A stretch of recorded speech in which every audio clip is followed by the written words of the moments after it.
Shorty Bible from Inglewood. Hey, I just want to just give a word of wisdom to them young guys, them gangsters, them street soldiers that's out there in them trenches, that's putting in work. I just want to give a word of wisdom that there's nothing wrong with thinking smart, because a lot of times being in the concrete jungle and being about that life, you could have too much heart. And why I'm saying this is because back in the late 80s, in the early 90s, you know, when I was a youngster, you know, years before I got indicted, you know, Mr. Larry Hoover, he told me when I was visiting him one time that you could have too much heart, you know. And that right there, that word of wisdom right there, man, it took me long ways, you know, being out there, you know, in them streets. But years later, when I'm in prison, when I'm in Lewisburg, at the time they had turned it into a special management unit for the whole BOP, for the whole federal system, called the SMOOT, Special Management Unit. I mean, for the most dangerous, you know, guys, the most violent, problematic, can't be managed, can't be broken. You know, it was that type of environment, that type of place. But anyway, I had a young Celly from out of New York. I respected Shorty. He was a rider, you know, and he's from a different tribe, but I let him in the cell. But anyway, when I first got there to Lewisburg, though, some of the good men pulled me up. My man Mac 11, Pistol Pete, co-defendant from for money, sex, and murder.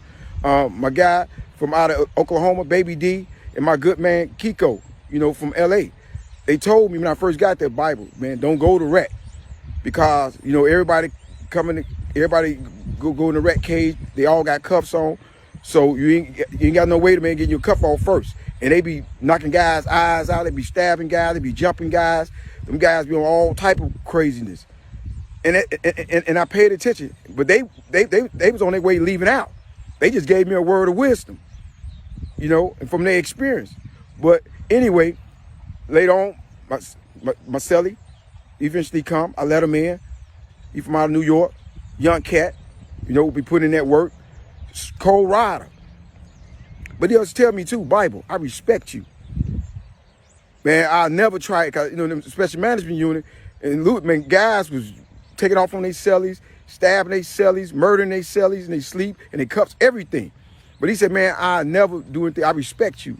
But anyway, I didn't go to rec. And a lot of them, and remember, this the baddest of the baddest, toughest of the toughest. These are some of the most dangerous, vicious guys in the federal system from all gangs, all groups. So they say, man, that nigga ain't going to rec. Man, that nigga scared. Oh, I thought he was like that. Oh, man, that nigga, oh, he a chump. Oh, but dudes who say all that from all different groups, races, and everything. But my celly, he went one day and he let his old head get in his ear. Come to find out, they've been plotting to get me out the cell. So one day he come back. My intuition from being from the streets said, man, something don't feel right. You know, when he come in, I'm cuffed. I got my handcuffs on. He come in, he get his cuffs off first. I can see it in his eyes that he's gonna try something. And he looked and say, hey, man, you got to get out of here. And I knew then, man, hey, it can go any way. I already knew my life is in danger. So I backed up. And, hey, trust me, I played it down. Hey, man, please don't hurt me. Please don't hurt me. And back up to the wall. He looked like, oh, this nigga bitch. I knew he was a chump. From what his homies, big homies, and everybody been telling him. So now he think this what he see. But before he know it, I bring the cuffs around to the front. And he looked, and then reality hit. He rushed me, and we get to tussling. But the CO don't come in. We on our own. I'm defenseless. So he put my shirt over my head, but I'm fighting for my life. But when they use 2 tanks of gas, he panicked.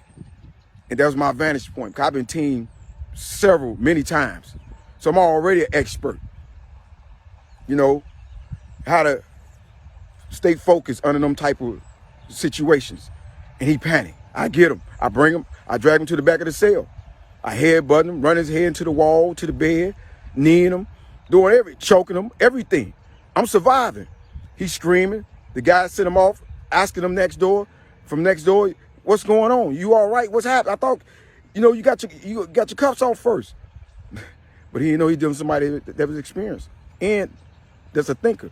But eventually, then the police, they never come in the cell. We on our own. I'm defenseless. Then they start shooting in the cell, pepper balls. I use them for a shield. They shot me up like 40 times. And then, eventually, they said, man, let them cuff up. I let them cuff up. And then, then they take us out and put us in, separate, showers. And then he tell me, man, I respect you. You don't respect me because you never tried that. But he's a street dude, easy to be influenced. But anyway, and believe me, from that point, they thought, oh man, he a chump, oh he's scared, or man, see, I told you why he ain't coming to wreck. All them dudes, all that changed. And believe me, that was taken care of. You dig what I'm saying? But the thing is, if I'd have had too much heart, I'd have been a victim. Just like a lot of them guys that was there throughout the time I was there, that was notorious, that was vicious, majority of them was victims. Majority of them became victims because they had too much heart. They didn't know how to think. See, that's the difference. And that's what I'm saying about even right now in the streets, man. There's always somebody that's badder than you, that's tougher than you, that's more violent than you, yeah, that's more dangerous than you, that's more diabolical, ruthless, all that, and ready to take your spot. And remember that everybody don't think like you think. So they not playing your rules, or they not playing your game. They doing it their way. See? And think about it.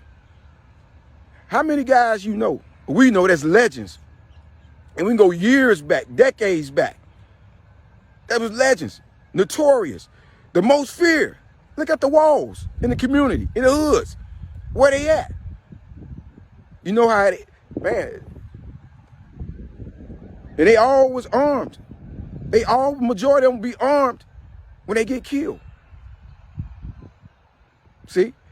And because in their minds, just like a fighter, after he win a couple of fights, he's a champion, whatever, he began to think in his mind that he can't be defeated, that he's invincible. That's human nature. But there's always somebody that's coming to take your title.